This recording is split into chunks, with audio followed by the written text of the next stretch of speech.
గతములో పాత వెంచర్ ప్లాట్ల registration yes fee కట్టుకొని రిజిస్ట్రేషన్ చేసుకోవడానికి వెసులుబాటు కల్పించారు. కొద్దిగా ఉపశమనం కలిగి రియల్టర్స్, మధ్యవర్తులు ఊపిరి పీల్చుకొని కాస్తో కూస్తో వ్యాపారం చేసుకుంటూ జీవిస్తున్నారు అని జిల్లా మీడియా కన్వీనర్ నందిమల్ల అశోక్ అన్నారు. గతంలో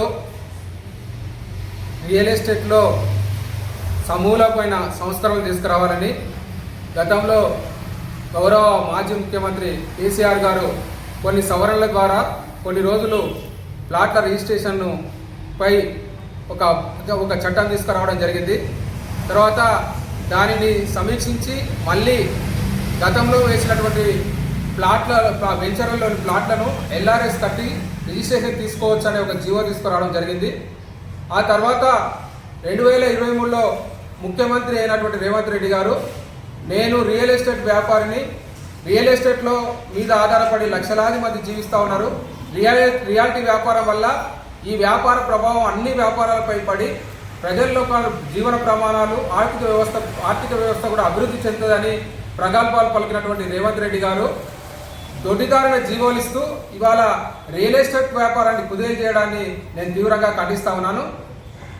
ఇటీవల కాలంలో గతంలో 20 ఏళ్ల కింద కానీ అదేవిధంగా 10 ఏళ్ల నుంచి చేసిన రియల్ ఎస్టేట్లలో జరిగినటువంటి ప్లాట్లను ఎల్ఆర్ఎస్ కట్టుకొని మీరు రిజిస్ట్రేషన్ చేసుకోండి అని చెప్తే తమ ఆర్థిక స్తోమత సహకరించకుండా అప్పు సప్పు చేసి పాత ప్లాట్లను ఎల్ఆర్ఎస్ కట్టి ఇవాళ రిజిస్ట్రేషన్ సాగిపోతున్న దశలో ఇటీవల 6/7/2026 తారీఖు రోజున రేవంత్ రెడ్డి గారి ప్రభుత్వం ఒక జీవో ఇవ్వడం జరిగింది. ఏమని అంటే మెమో నెంబర్ 5509/2005 ఒక జీవోను ఉటకాయిస్తూ, దాంతోపాటు పలు జీవోలను ఉటకాయిస్తూ గతంలో వేసినటువంటి వెంచర్ల లోపల ఉన్నటువంటి ప్లాట్లను రిజిస్ట్రేషన్ చేయడాన్ని నిషేధించడం జరిగింది. ఆ నిషేధం విధిస్తూ మళ్ళీ అందులో ఒక విచిత్రమైన సంఘటన ఏంటంటే 6 తారీఖు జీవో ఇస్తారు, ఎవరైనా రిజిస్ట్రేషన్ చేసుకునేటోళ్ళు ఉంటే 7 తారీఖు లోపల చేసుకోమంటారు. ఒక్క రోజుల ఒక్కొక్క వెంచర్ లోపల వందలాది ప్లాట్లు మిగిలిపోయినాయి. అటువంటి ప్లాట్లు ఒక్క రోజులో ఏ విధంగా రిజిస్ట్రేషన్ చేసుకుంటారని నేను రేవంత్ రెడ్డిని సూటిగా ప్రశ్నిస్తా ఉన్నాను.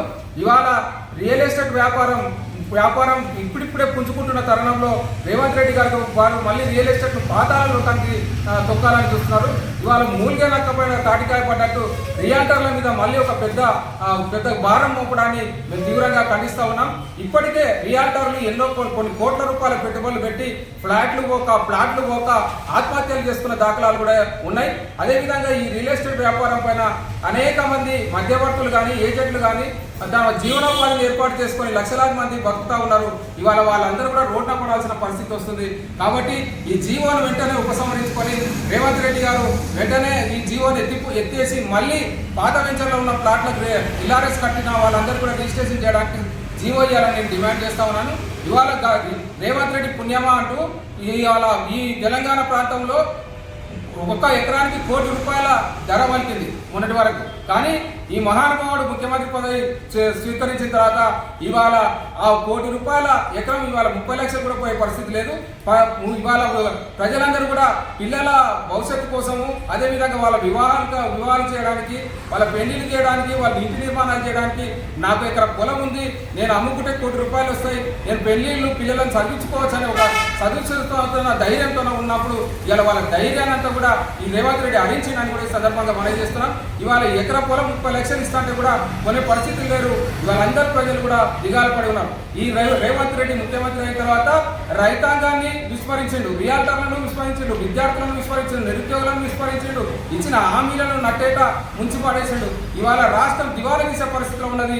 ఈ రియల్ ఎస్టేట్ రంగం వలన కొద్దిగా గొప్ప ప్రజలకు జీవనోపాధి కలగడం వల్ల మనిషిలో ఉన్నటువంటి ఆర్థికమైన లావాదేవీలు కూడా జరిగి వాళ్ళ తెలంగాణ ప్రజలు సుభిక్షంగా ఉంటారనుకుంటే మళ్ళీ దొంగచాటున ఈ జీవో వేయడానికి మేము టీఆర్ఎస్ పార్టీ తీవ్రంగా నిలుస్తుంది. ఇప్పటికే మేము మళ్ళీ రేవంత్ రెడ్డి గారు డిమాండ్ చేస్తా ఉన్నాం, ఖచ్చితంగా మీరు ఇచ్చిన జీవోని ఎత్తిపారేయాలి. గతంలో చేసినటువంటి ప్లాట్లందరికీ ఎల్ఆర్ఎస్ కట్టి యథావిధిగా రిజిస్ట్రేషన్ చేయాలని రేవంత్ రెడ్డి గారిని డిమాండ్ చేస్తా ఉన్నాను. లేని పక్షంలో తెలంగాణ వ్యాప్తంగా ఉన్నటువంటి రియాల్టర్లను, అదేవిధంగా ఏజెంట్లను, మధ్యవర్తులను సమీకరించి రాష్ట్ర వ్యాప్తంగా మేము ఈ ఉద్యమం చేపడతామని కూడా ఈ సందర్భంగా మనవి చేస్తున్నాం. మీరు ఇచ్చిన జీవోను రాష్ట్ర పార్టీ కూడా మేము పంపించడం జరిగింది బీఆర్ఎస్ పార్టీకి వాళ్ళు కూడా అక్కడ వాళ్ళు ఈ జీవోను ఉట్కాయిస్తూ ఒక ఉద్యమం చేపడానికి సిద్ధంగా ఉన్నారని కూడా ఈ సందర్భంగా మనవి చేస్తూ మరొకసారి డిమాండ్ చేస్తా ఉన్నాను. జీవోను వెంటనే సడలించి మళ్ళీ ప్లాట్లు యథావిధిగా రిజిస్టర్ చేసే విధంగా ప్రభుత్వం జీవో ఇవ్వాలని డిమాండ్ చేస్తా ఉన్నాను.